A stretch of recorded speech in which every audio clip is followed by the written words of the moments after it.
Good afternoon, everybody. Good afternoon, Colorado. And if you're listening outside of Colorado, man, I hope you're having a wonderful day. This is Josh, co-owner and president of K4CO Radio. And yeah, it's absolutely beautiful here in Colorado. I don't know about you, but I love me some rain. And yesterday was just absolutely amazing. We have some special guests in the studio today once our producer gives me the thumbs up.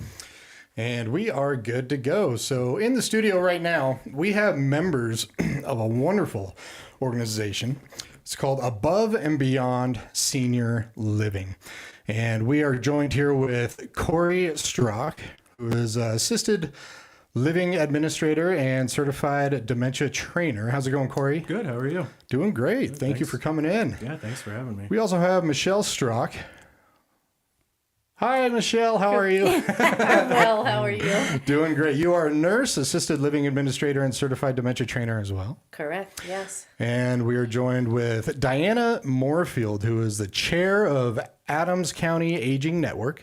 Hi. Hi. How are you? Eden certified practitioner and former sales and marketing for assisted living communities. So thank you all for coming in. We really appreciate it.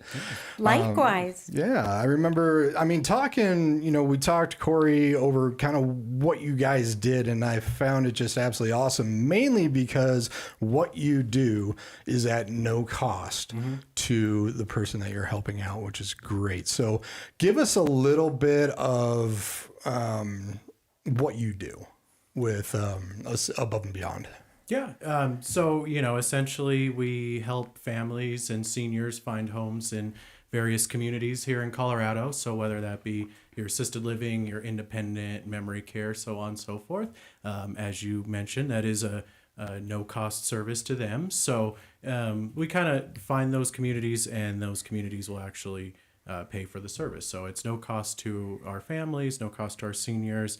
And then recently we folded in the dementia certification. So that's a nationally recognized certification that you get, basically just improving your skills in dementia care and things like that, best practices and all that good stuff. So, and how long have you been kind of working with assisted living, senior living?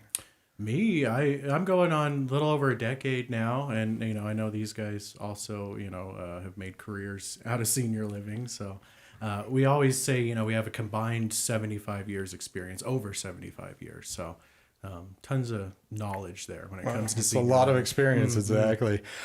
Michelle, what got you into this line of work?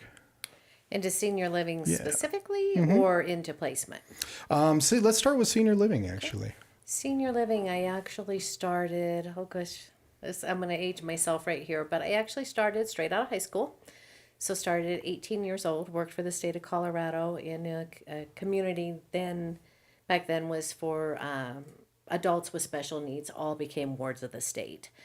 So worked there for a few years, got young and dumb, moved to California. That is actually where I started, got my CNA as a certified nurse assistant out in California, and then just kind of started bridging, came back home when I realized I didn't know everything, came back home and then furthered my education at that point. So I think what got me into the industry was my grandparents. I spent a lot of time with my grandparents growing up. So that just kind of seeing, the needs and the population, and I just kind of was raised as an old soul. And what then got you into placement? Placement, COVID kind of had a little bit of a role to play with that, just knowing some of the things that happened within the communities, the forced vaccinations, the stopping the family members from being with their loved ones. Being a nurse, being put into an authoritative role really made me kind of rethink long-term what my goals were going to be. And then also kind of seeing how the industry was forming and what placement agents offered. We got to work with some that did it absolutely amazing, and we got to work with some that needed some improvement. So we took all of those entities and decided how to, this is what works, this is what doesn't work, this is what the communities need. Having that community background really helps us in understanding, like I may go to a car lot and I may want the Lamborghini, but my funds are this and my driving skills are this. So, how do I make that work within my needs when I still want to drive that Lamborghini? So, having the community side of things along with the personal side of things has really helped us mold that. And so you guys really tailor it to the person Yes. specifically. Yeah. Gotcha. Yeah, so it's a requirement for us is we will meet with our individual prospects along with their entire family. If there's 15 of them, we want all 15 of them because that's who makes that person. So if there's Gotcha. two, we want two. It just, everybody's dynamics are a little bit different nowadays. Right. Gotcha. Diana, you are chair of Adams County Aging Network. What is that? So it has been around for about 30 years. We're an organization that helps seniors get resources. Most of them are free if, they're lonely and they need to have some activities. If they have a loved one who's got dementia, where can they go to get assistance from the state or from the county?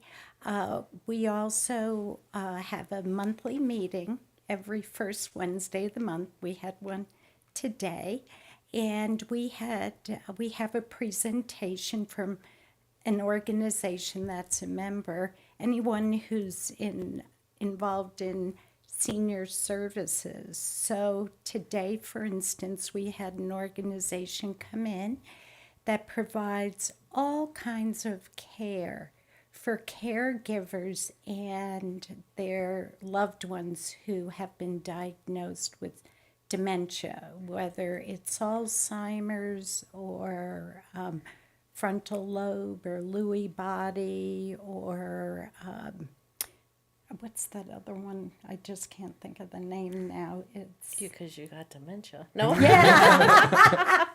yes. no, there's And I many learned- types There's a of lot. dementia. Yeah. So there's many types, but dementia is like the umbrella name for all of these different types, and they all have different symptoms, things like that.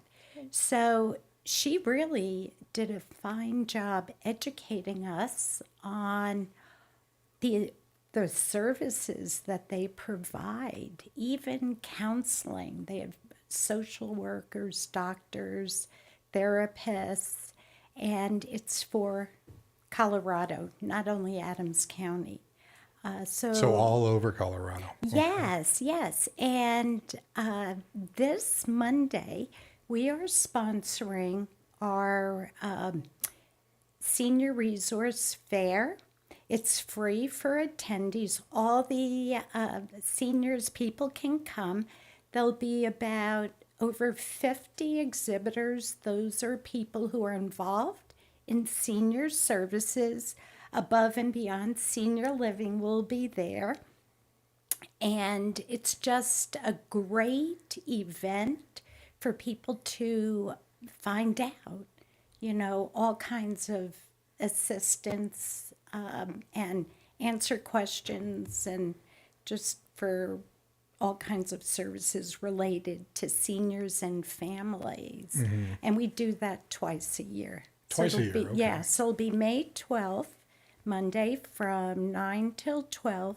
It'll be at the Human Services Building on Pecos and 120th. And I'm not sure if it's Westminster. That's The Westminster Human Services Building. So it's free. So anyone can come and join us, and there'll be refreshments there, and you meet all kinds of wonderful people. We're in the people business. We don't sell widgets. We don't, dress up widgets or whatever. So I think in the senior living arena, you'll find the nicest people who are really led by their heart. So it's a great group. And how long has Above and Beyond Senior Living been established? 2 years, a little over 2 years now. Okay. I did want to ask, what really makes you stand out with competitors? Because there's got to be quite a few people doing similar things. So what really makes Above and Beyond stand out? I think our comprehensive assessment is something that really sets us apart from others. So, comprehensive assessments became to be something kind of a hot item for the State Department in Colorado, where they're wanting more detailed information from these, whether it's a group home or a full community. They're wanting their staff to know the person as a whole. So comprehensive assessments, it became really, really big. And with our background, we're able to give the communities those pieces. So when we vet those folks in, they know as much information as we know, which is going to put them up at a greater success. Because the last thing we want to do is keep moving these folks back and forth. Nope, this community didn't fit your needs. Let's try this community. So we do really, really well on that comprehensive assessment piece. Plus, we're helping the industry by educating the other placement agents here in Colorado. We have Corey can speak to the dementia class that we have coming up that's actually primarily placement agents. So just working with those other placement agencies to give them the knowledge and give back a little bit of what our knowledge base is when it comes to dementia and Alzheimer's, because that is one of the leading causes of placement right now. Dementia is. Yep, sure Okay, is. I did Yeah, not know and that. even on the news this morning, there was another house fire from an elderly couple that may or may not have been safe within their home. So COVID really made us all stay at home, and for everybody, that's not the right thing to do. Right, exactly. Yeah. And speaking of dementia then being the leading cause, so tell us a little bit about this kind of training that you guys have. Yeah. So it's a nationally recognized certification. So the company is the National Council of Dementia Practitioners. And essentially, it's an 8-hour course. And what that gets you is the further education, not only into kind of what the disease process looks like, but also, techniques on how to go about it. A lot of people, outside of the healthcare industry that have never dealt with it, I run into them a lot, and it's like a parent or a grandparent or something, and they're kind of learning this as they go, in the moment with them. And there's good techniques and there's bad techniques, really. So, like for instance, I've seen a lot of people looking for maybe their mother, that passed away 50 years ago or whatever. But when you have that disease, your brain kind of deteriorates to the point where, you are back in childhood, essentially, in your mind. So you are looking for your mom, you are looking for your husband or whoever, and I've seen people that are like, Paul died 30 years ago. What are you talking about? And then, that's not necessarily going to get you anywhere. So it's, we kind of teach techniques on like, hey, let's redirect, and let's say, oh, Paul's at work, do you know what he does? And how long has he done that? And you kind of just keep that conversation going. And eventually, it just passes, right? It's like this too shall pass. And especially with the dementia, a person suffering with dementia, it'll pass rapidly. So, but if you get them in that emotional state and now they're upset because, their mom is no longer alive, then they're going to remember that emotional state a lot more than they even remember the initial conversation. So, essentially, like I said, it's just trying to wrap all that up and, gives you some better options on how to deal with the disease and the process. Unfortunately, it's not one that, is going to improve. It is a degenerative disease, unfortunately. So, there's interesting studies and things that have come out where you can actually detect it 40, 50 years in advance at this point. And, there's different things like I'm a big advocate on like lion's mane is a really good, it's a mushroom, but you can get like powder versions. That's what I take.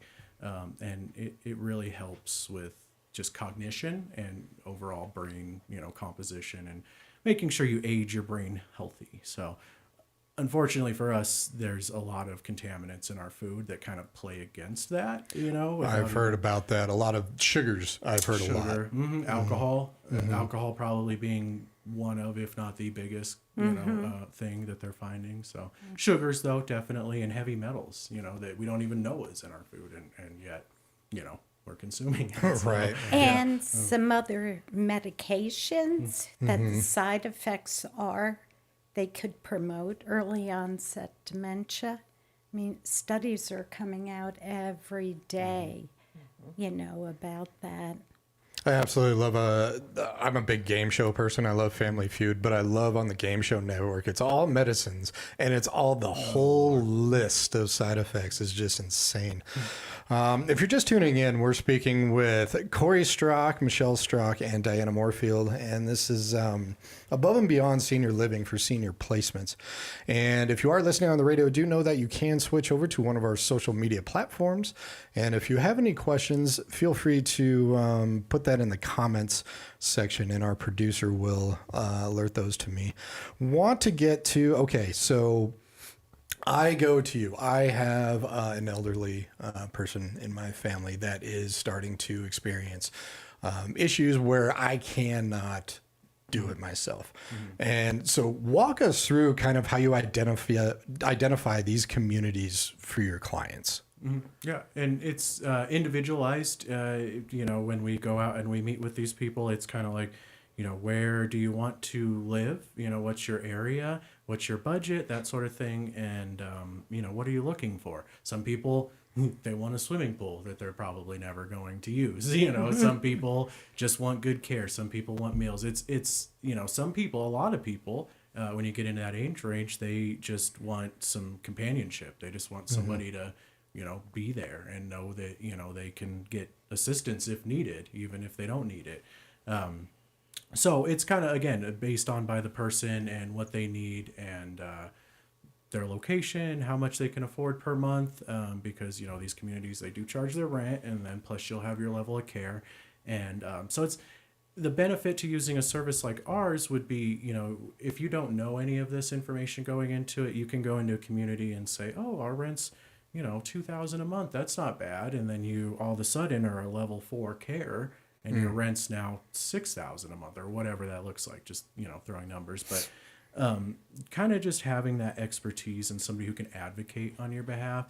You know, a lot of these communities charge a community fee. So that's you know, $2,500 typically, $1,000 that you're just upfront cost that, you know, if you have no experience in doing this, you're not going to know, you know, Right. that you need like $5,000 to move in or whatever. And, you know, we can help advocate on, you know, our client's behalf, maybe waiving that fee, getting it taken down, or just, if not, at least letting you know, hey, you know, these are some of the things that you're going to need to consider going into this. But no matter what, all the research, all the expertise, everything that they get from you guys is of no charge That's correct. to the Correct. families and the people that are being placed, which is great.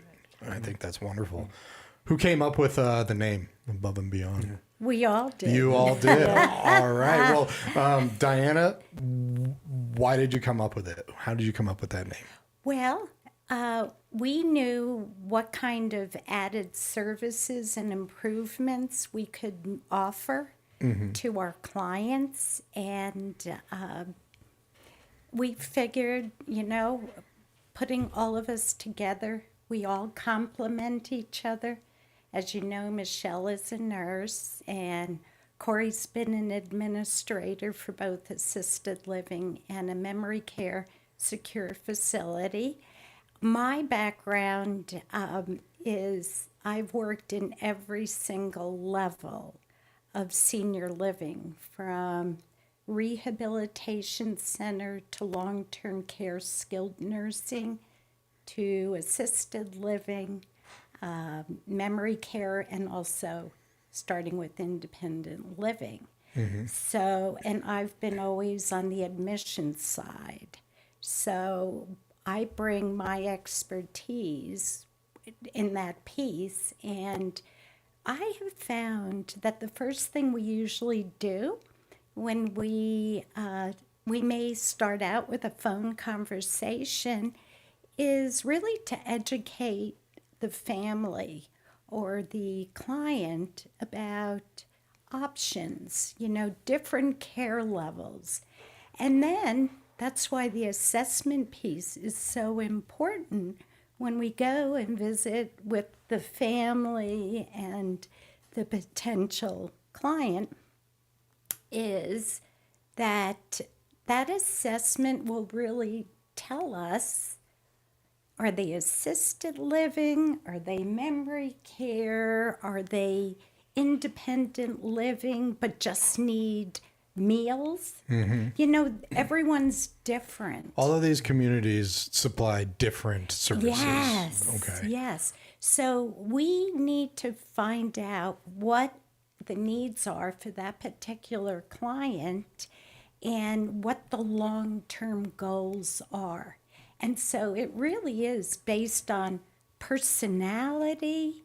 You know, someone might want a place that's got bells and whistles, whereas someone else just wants a little homey kind of place where it's kind of like a family.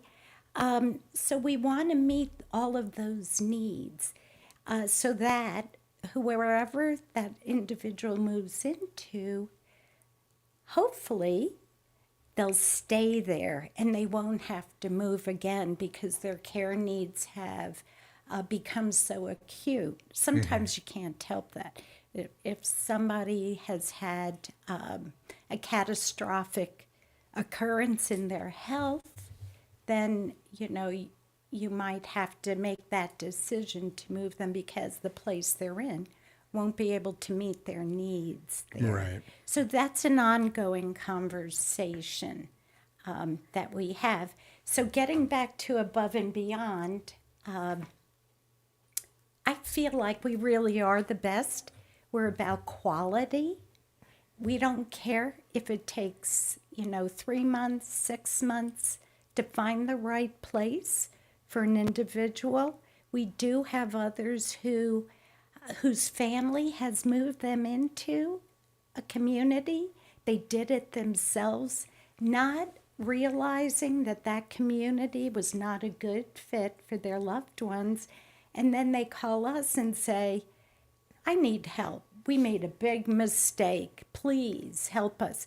And we've had a few of those, more so than just people just calling us saying, what do you do? How do I find out? So, yeah, I feel like that's most, we have a lot of gifts that we can share with our clients to do the right thing for them.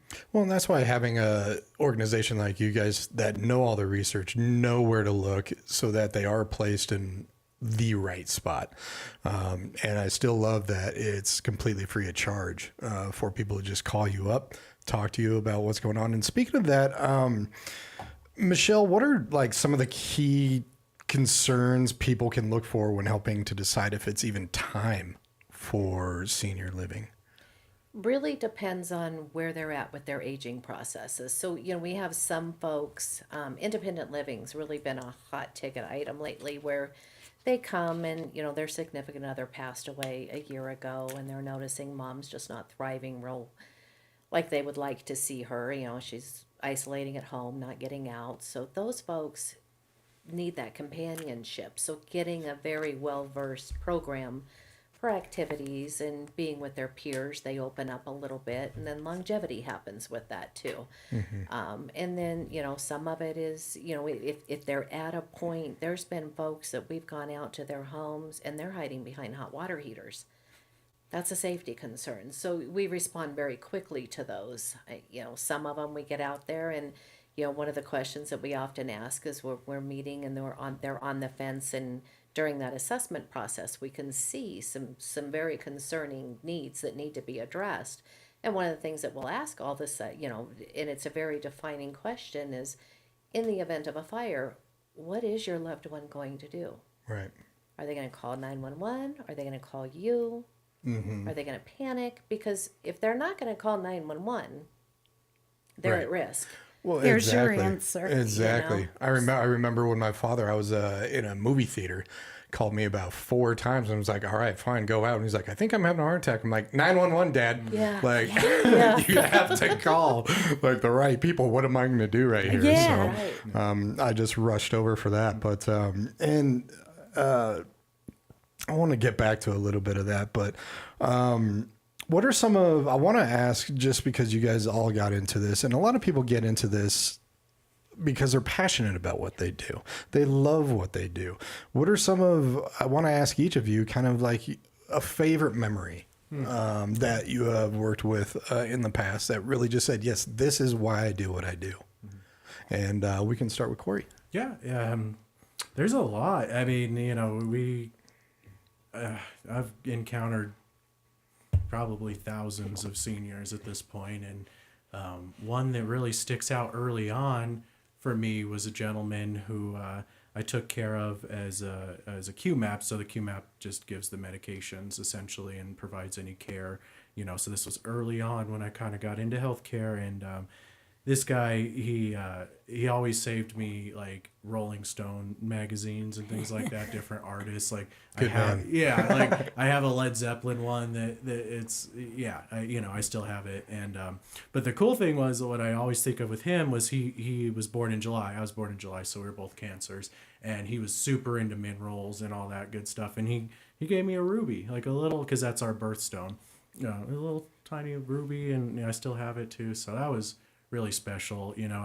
I've met people that have written books. I've met tons of people that have served our country and this war or the other, and those stories are often heartbreaking but also inspiring, that somebody's willing to go out there and provide that necessary service for our country, and just that's come a long ways, obviously, but I mean the people we've encountered, that had like Agent Orange exposure and things like that, it's just like, whoa, you were 18 years old going over here inhaling poison for a job. That's crazy. So I mean our generation's kind of gotten a little soft, probably more than a little compared to the previous generation. I'd agree with that. So I mean, just kind of learning that overall like grit of those who came before us has kind of been special, just as an overall, I guess, experience for me.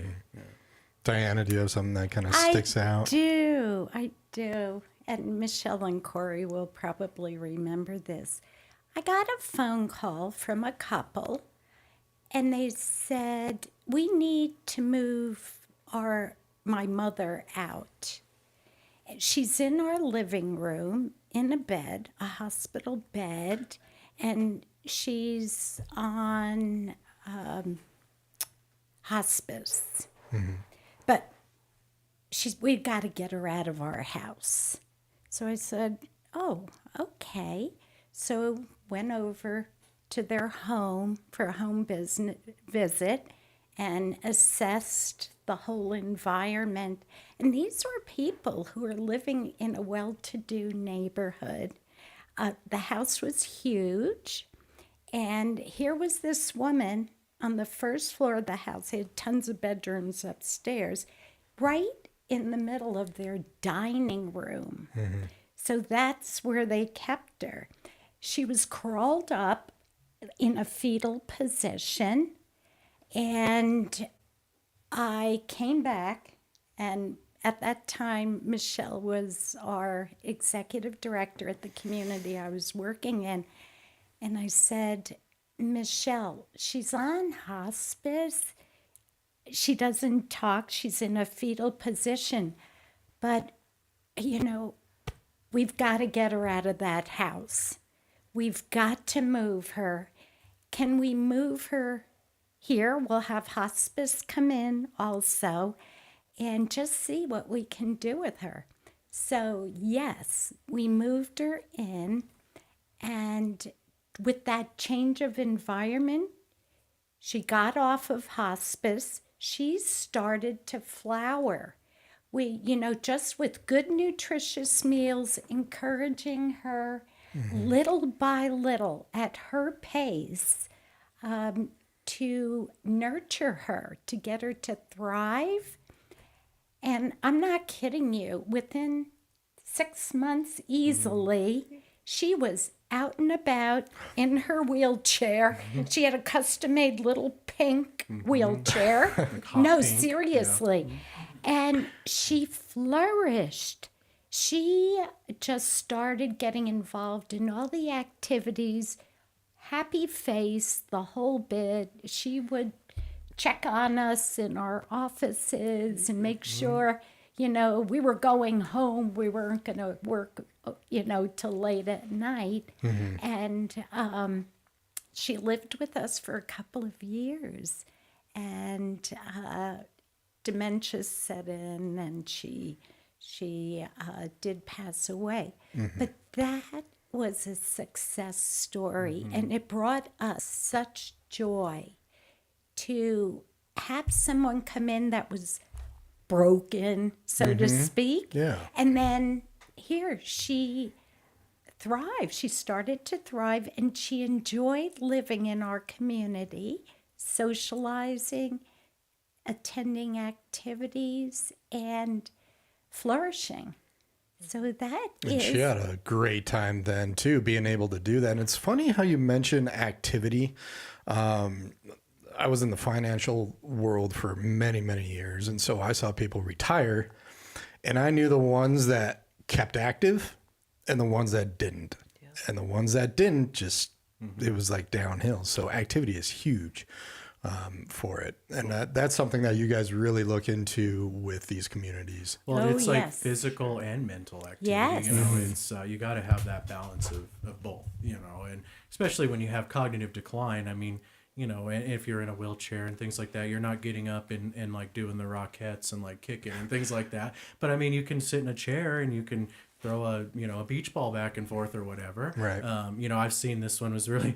I was on a tour and walked in and all you hear is like, like you're walking into some like death metal concert, and it's just a bunch of people with beach balls in their laps, just hitting it with drumsticks like that, and it was just hilarious, because obviously something like that you're kind of counting the rhythm 1, 2, 3, 4, whatever, and you're got that physical. So like things like that are just like perfect, for elderly if you can incorporate both, and that is a big thing to look for, resources to things. There are some communities out there that they're not going to offer you transportation. Your activity is going to be sitting in front of a TV watching whatever movie that you probably like what's going on Game here? Show Network. Yeah, well, that would probably That's be my better. favorite. Yeah, honestly. So Westerns. Western. They're Yeah, really oh, yeah. big on Westerns. yeah. So. Michelle, what's one of your stories that kind of sticks out from that really just brings that passion of what you do? It's tough because over the years, I mean, like I said, I started this straight out of high school. So straight out of high school, you're looking for a purpose then, and definitely found it. But there's been so many moments over the years that you just, you always want to walk away with your cup being filled, not drained. And, sometimes with healthcare, it's definitely draining. But then you have to seek those moments of, well, what was my high point? And I think all of it is just, a stranger comes to you with a need that needs to be met. We don't know what that need's going to be, what it is at the time. And, oftentimes you're trying to figure things out. And when you're not trying to figure things out, then you're missing the obvious. And some of these folks are, I always had to put myself in their shoes and think, okay, if I woke up without a purpose, we all want to wake up every day and be like, the to-do list, it's minimal today. Yes, I'm going to go play. Right. Some of these folks wake up and, if they're getting their showers, their meals, everything's taken care of them for them, every beckoning need. What's the purpose? What did I wake up for? So when you go in and you take care of these folks, whatever their need happens to be, you meet their purpose. So right away, it's an individual that you have been blessed with the experience to get to learn their history and embrace that history and bring some of that into now your history. It helps mold you. But just to have that person, to get that pleasure to meet them and them hold your hand and look at you and say, I love you. You're my friend. There's not enough words for that. I mean, the endearment that you get from people that they're strangers. Right. And immediately your grandparent, your best friend, the somebody that just filled your cup 100% that day. That's when you give back, and that's when it feels good. Right. Just those moments that I definitely get that. I've got one lady that still sits in the middle of my living room that was like an adopted grandparent to both of us. And she, every day, I watch your car. I know where it's parked. It's safe. It's good. Okay. I knew she'd having a bad day if she couldn't tell me where I parked. Right. So it's just those different pieces that Yeah. you start to identify that this is normal for them and learn to pay attention to them. And you mentioned also, challenges with ever changing healthcare and everything like that. What are some of the obstacles that you guys run into with what you do? Healthcare has changed so much, I would say, primarily over the last 5 years. And the burnout is still real that happens. So you work those relationships, even the communities. You go into a community, you find a community that's humming, and it is the best. You would put your own grandparent there. Then the next thing you know, everybody at that community has left.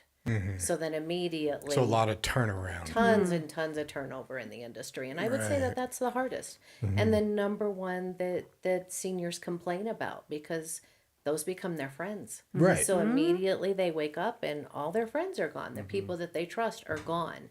So turnover, I would say, is probably the biggest struggle and the most difficult thing to get people to understand and accept, yet also making sure that it doesn't happen too much, if that makes sense. So Yeah, it's, it definitely does. it's people. Well, it's kind of like being in the hospital too. We were recently in the hospital for our vice president, and he got so frustrated when, he's working with one nurse for like 12 hours. Then another one comes in, yeah. and it's like, You all start right, over. You start Yeah. over again. Yeah. Exactly. Well, none of us, like, even when we go to the doctor, the nurse comes in, you tell the nurse why you're there. Yeah. And then the doctor comes in, well, why are you here? Okay, let me start over.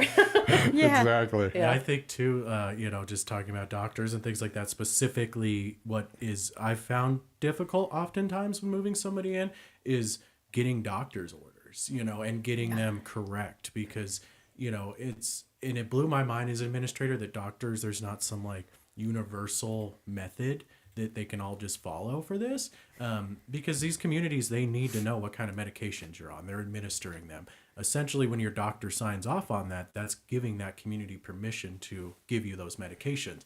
So if that is inaccurate, or you're missing, I love people will be on 100 vitamins and their doctor knows nothing about that, and then they go to a community and it's like, why aren't they getting this and this, and so another benefit to us is we help to facilitate that entire process. So we'll actually, I've driven to the doctor's office. I need this and I need it this way, because otherwise this person's not moving in tomorrow, and then that's a safety concern and so on and so forth. So I'd say that's like a specifically unique kind of challenge that we face, is doctors not understanding the importance of those physician's orders and history and physicals, and that's oftentimes not the doctor. That could be the patient hasn't been to the doctor in 5 years, and the doctor's like, well, I don't know.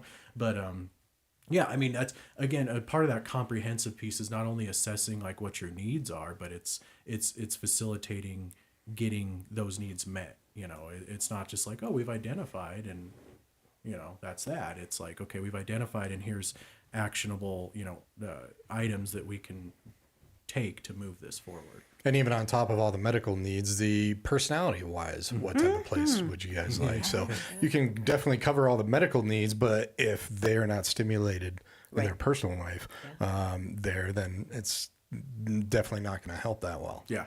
You know. 100%, yeah. I know you wanted to give a couple shout outs.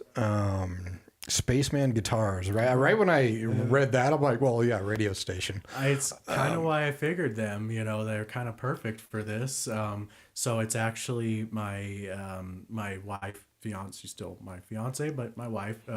It's her uncle and her aunt's store there, and it's right off of Colfax and Kipling. And so essentially, they just they do a lot of repairs for musical instruments, like. I think that's probably their bread and butter, but also they sell records, they sell musical equipment, things like that. So really cool people.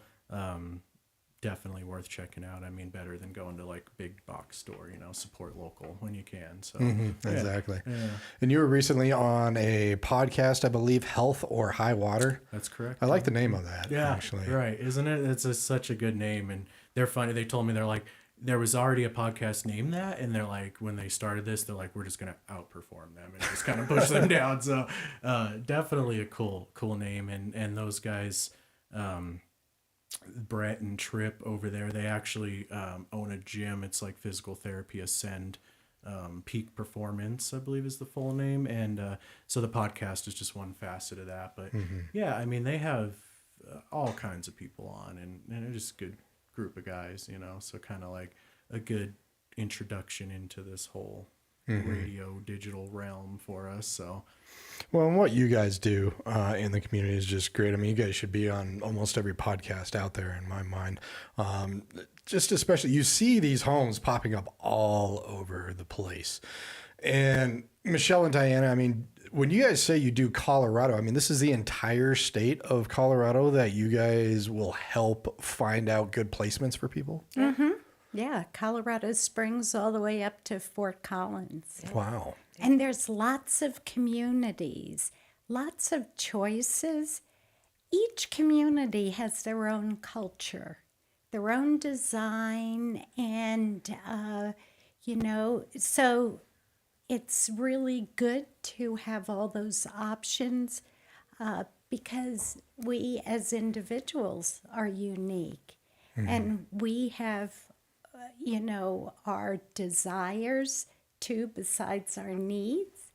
And we have to take that into consideration also, besides budget, location, things like that. So the other thing I want to mention is we do an educational presentation. We will do those presentations to organizations, companies, employees, and with real estate agents, hospice organizations, home care organizations, and we educate them on senior living. The different levels. What's the difference between, assisted living, skilled nursing, memory care? A lot of people just don't know. They just know assisted living. That's all I've That's ever known. it. And or nursing long-term home. care, the- yeah. The nursing home. And, That's yeah, and the older generation, they don't know anything about assisted living. Right. They just remember that their grandparents and parents stayed at home till they had to go to the home, the nursing home, with the white walls, the green painted bars, and they were there to die. But these people, they're the most resistant because they are not aware that there's a step from independent living to assisted living or independent living with services coming in. And I would say the children of those parents have the most resistance. The parents really dig their heels in the ground. I'm not going to any place. I'm going to die at home. And because they don't have any information about an assisted living community where you go to thrive. The studies show socialization and nutrition are the two most important factors for someone to have a healthy, happy, long life. Right. So it's an education for the public.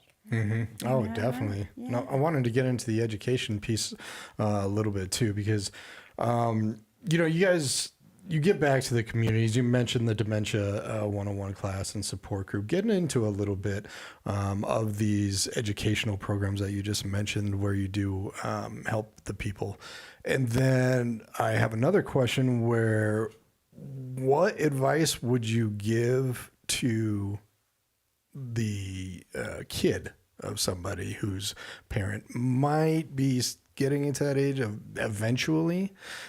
And what advice would you give to parents about that? Let's start with you, Michelle. It's almost the same with every one of them because we go into the homes and neither party's happy. They're doing what they feel they're obligated to do, a duty as a child, or the duty of the spouse, or whatever that looks like. So right away we start having those conversations of, it'll feel so much nicer when you become the daughter when you go back to being the son instead of when you become the caregiver. Because let's face it, none of us were designed to take care of our parents. Our parents took care of us. So right there, you do that role reversal flip. And none of us where- are specialists either. Exactly. Right. Yeah. So you immediately you're thrown into a position where you lose your confidant. We all ran to our parents for advice. Something went wrong. Mom, Dad, how do I do this? What did I do wrong? How did I do it right? And then immediately, now you have to be that higher authority over the person that was your higher authority your entire life. So that role reversal is very, very difficult. And it becomes a push-pull. I don't want to take a shower. I don't want to eat this. I don't want to do that. And then the adult child that immediately kind of lashes back too sometimes. Well, this is what you're going to get because that's what we got growing up, right? Exactly. You're going to eat it whether you like it or not. Yeah. Just You eat raised it. me. Now it's time for me to raise you. Exactly. Yeah. So it's to get them to see that, there is the light at the end of the tunnel. Once they are adjusted, once they have friends, guess what? You're not going to get the 50 phone calls of how do I use the microwave again? Why? Because they're stimulated. Right. We get those phone calls because they're bored. Gotcha. And Diana, what advice would you give the parent?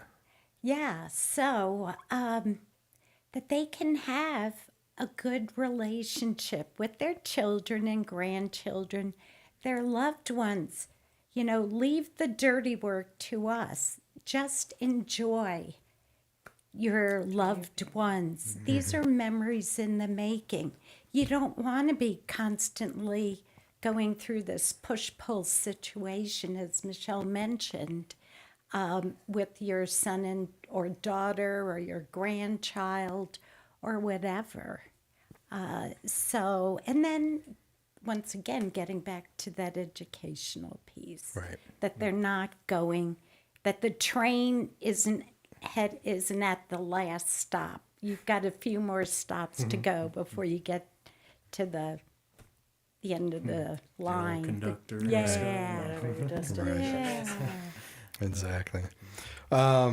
It's amazing that you said dementia is the number one out there.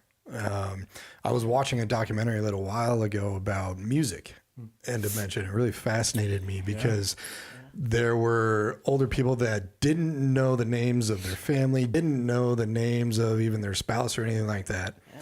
But when they put on headphones, they knew the lyrics. They knew the songs, and it really fascinated It's me. amazing, yeah. Yeah. It's, Muscle memory. I didn't see that documentary, but I do remember this from years past of and then actually seeing it. I mean, they do put on different music and memory cares and things like that, and you'll see these people that can't respond to you in a day-to-day conversation, but then you throw on some whatever, Led Zeppelin, Beatles. Music, Beatles, Chuck Berry, yeah. I was gonna say, but I can't remember her name. Patsy Cline. I was gonna say that. Yeah. So I literally in John Denver, like I always joke, like, what is the Country Roads? How Yeah. Take Me Home. Yeah. Like that's not my favorite song, but that's gonna be the song I remember till I die because like I just heard it so many times over the years. But yeah, Right. it's amazing. Like music, it affects your your brain waves and essentially with dementia, you kind of have like Swiss cheese is literally what your brain starts to look like. There's physical holes in your brain, and so your synapses and whatever aren't firing. They're not completing that entire you basically a spark of electricity. You can't go from one end to the other because the wire's frayed in the middle. So but music, it buries itself deep and it doesn't let go. So it's super interesting. It definitely does, and I have a question for all of you based on that. But first, everybody who's listening here, we've had their information. If you're watching this on our social media platforms, all their information has been scrolling on the bottom, completely free of charge. Give them a call, talk to them. It's all about education, and I love that piece that you really want people to be educated about this, and you want to take your specialties in your education and make sure that they find a place that is suitable and completely free. I love it. So based off of that conversation though, real quick, all right, what albums if you were in that place, would stick out in your mind? Or what artist would stick out in your mind? Who would you be singing along to? Who's We're gonna let first? Corey go first. I love me some Pink Floyd. We were talking about that earlier. So when I had thought about which albums it would be, kind of like a cheating kind of album would be A Foot in the Door, because that's their greatest hits album.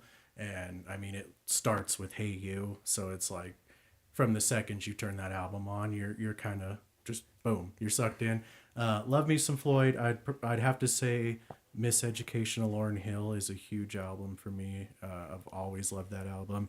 And let me get a little heavy. I'm gonna say In Flames. I don't know if anybody's familiar with that, but I love me some In Flames. Good and one. I the Mask specifically is my favorite In Flames album. So What about you, Diana? So my taste is pretty eclectic. So I'm a Pandora shuffle person. But I do enjoy orchestration. So I love like Phantom of the Opera. I love the orchestration from there. It's beautiful music. It yeah. is. It is. It makes me happy. I love the group Casting Crowns, Christian singing. I think I could listen to Patsy Cline all day long, too. Yeah. All right, Michelle. I'm really gonna mess well, this you up. grew up in the 80s. So, I mean, did. Like, you Yeah, have I like was the an pick 80s of the litter, baby, so it's- essentially. Our vice president is all ladies. Yeah. Yeah, it's, music to me is what is my mood. So it can be anywhere, nitty gritty, what is it? Nitty Gritty Dirt Band. Band, yeah. If my mood is that, yeah, I will turn that up quite loud. Pat Benatar, still love her. Yeah. Ozzy Osbourne, still absolutely one of my favorites. Ah. Especially if I'm feeling a little ornery at that point, that gets turned real loud. Exercise, love to do Ozzy. Led Zeppelin's one that if more of a mellow mood for me. So my music very much will meet my personality at that given Yeah. moment. Right, exactly. Yeah. That's kind of like me too. I could be Yeah. listening to some folky stuff, but if I'm Yeah. mad, put in some Rage Against the Machine. Or something. Exactly. Yeah, it's yeah. totally. Hey, I it's just it's saw them too. Nice. That's pretty cool. Nelly Furtado. I mean, the old Yeah. 80s stuff. Mm-hmm. If I think I'm feeling spicy, then, but I'm all over the place. I don't have a specific genre. Yeah. Nice. No, I like Yeah. it. And perfect for our radio station here too, because we play everything. Your website, aboveandbeyondseniorliving.com. For those of you listening on the radio station, aboveandbeyondseniorliving.com also has their phone number there, 720-677-5580. You have, I'm going to say, a plethora of information and links on this website. For people that want to check you out, want to see what you're doing, maybe thinking long term, like, hey, I might need something like this in 5 years, or my parent might. How should they get started?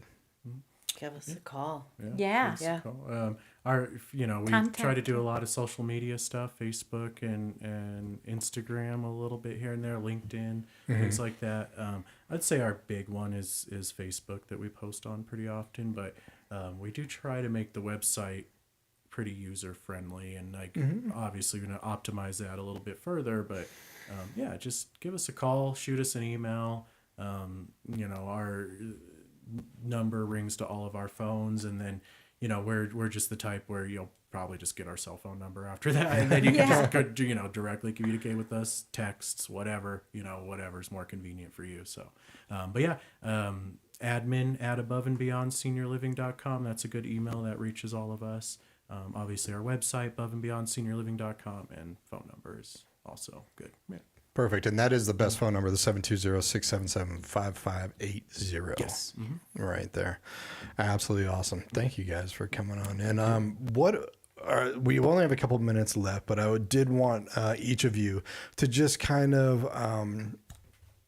say one, why you love doing this, and why should people contact you. What is your big thing, Michelle? You've been doing this since high school. Yeah. So, I mean, you must love what you do. I do. Yeah. I think for me, bringing it back, getting out of working for somebody and being just community focused.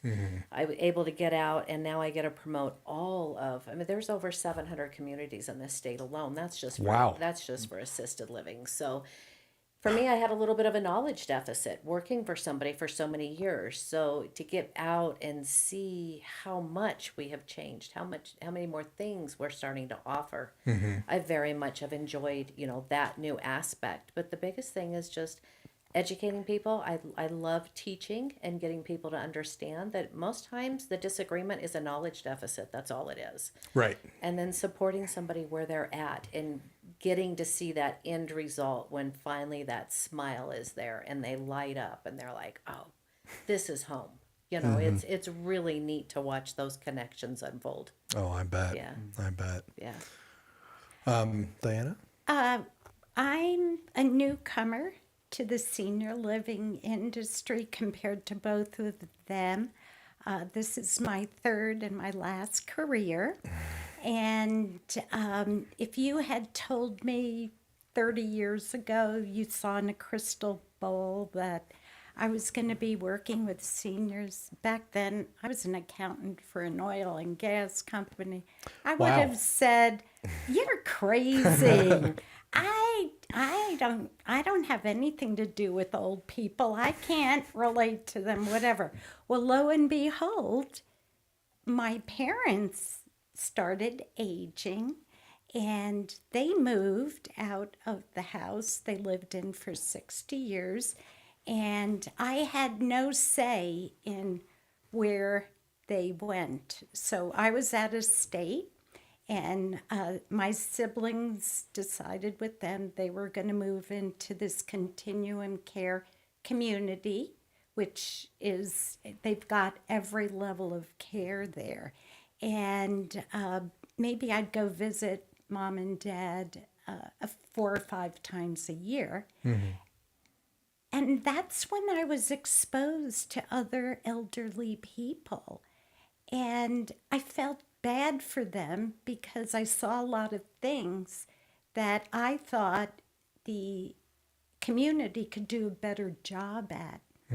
So I started thinking about, hey, I want to get in that business and see what it's like. All of a sudden, these old people really touched my heart. That combined with the fact that I was not able to be there with my parents as often as I would have liked, really just made me want to learn more and more about it. And for me, it has really filled a void in my heart. I look at, these, the seniors, and I go, that could be my mom or my dad, that I was not able to really help them make a decision, but I can do it now.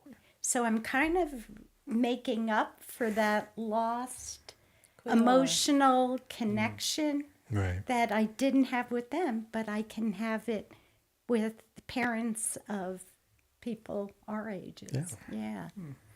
Corey, last words? Yeah. Oh, hey. Last words. Cool. For me, I started at a very young age because my mom's a nurse, and I used to go along with her doing home health, and she did hospice for a little bit. So I, from a very young age, was kind of exposed to seniors and the good and the bad. And then, I kind of hung around communities as a kid and, ate their little mini ice cream packs and things like that. And, when I was old enough to start working with them, that was really the first thing I did. And, the stories and the people and their effect on me and my life is just been something that won't ever forget. So, I'd say, you asked also, like, why would somebody want to choose us? And I think, obviously, like, our experience, we've kind of gone over that. You know, the compassion for seniors is definitely there, and you know, we just we want to do right by our people and go above and beyond for them. So getting back to how we got the name, you know, it's more so about how we provide our service than anything else. So hopefully those are good enough last words for me. Well, yeah, no, and it's a wonderful name, and you guys definitely do that. And I love the fact that there's no charge for it, and it's really all about educating people, making sure they know what they're getting into, making sure that they're in the right spot. Yes. So, thank you very much for coming in, and thank you for what you do. Thank you. Definitely look at their website, Above and Beyond SeniorLiving.com. You can find them all over social media as well. Even email them directly, admin at aboveandbeyondseniorliving.com, 720-677-5580. This interview will be on our social media platforms for another month, and so it's really easy to just go back. If you were listening in towards the end and you wanted to rewatch it, feel free to do that. It's also on our YouTube page forever. So Corey, Michelle, Diana, thank you very much. Thank Really you. appreciate it. Pleasure. This has been an interview with K4CO Radio. Stay tuned for your afternoon mix of music all the way until 5 p.m. And thank you again for coming in, guys. Thanks. Take care, Appreciate it. everybody. Thanks.